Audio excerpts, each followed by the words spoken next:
One of the hardest lessons I've had to learn, and it's taken me some time to learn this lesson, but I finally learned it. And that is, I have to learn to trust God's timing. How many times do you feel like God is taking so long to answer your prayers? You know He's promised this and promised that, but still you haven't seen it.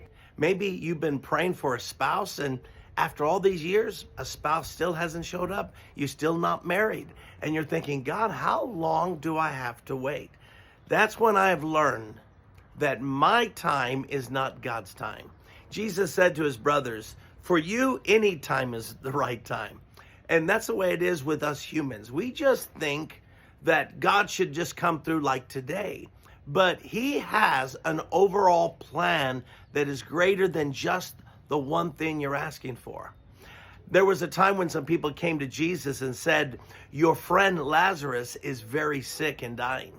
What did Jesus do? He stayed where he was 2 more days. He wasn't in a hurry. And then finally, after 2 days, he said to the disciples, let's go and wake up Lazarus. And they said, but Lord, if he's sleeping, he'll get better. He says, let me just tell you plainly, he's dead. And I'm glad for your sake I wasn't there, basically. And Jesus is saying there's a right time.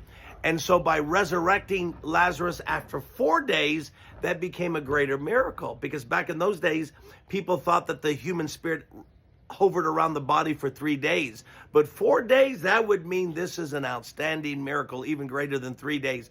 And this is the point that Jesus wanted to give. He had something greater than that.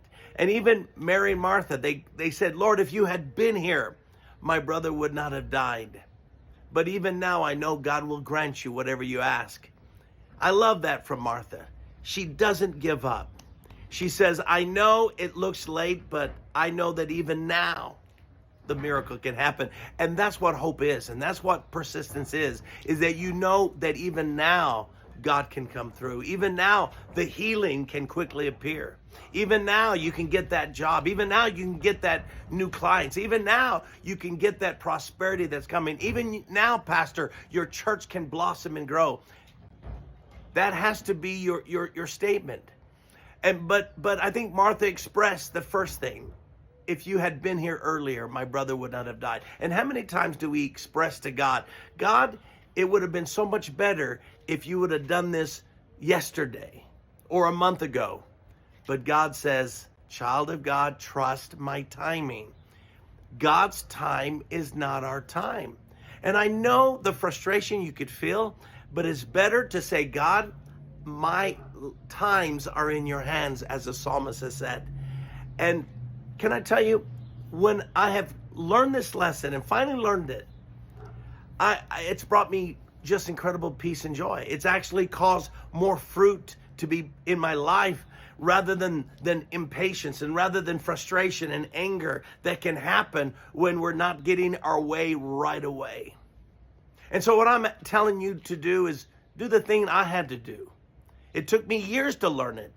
Please don't take years to learn it. Why don't you learn it right now? That there is a perfect time for God to come through and fulfill His promises. But your time is not His time.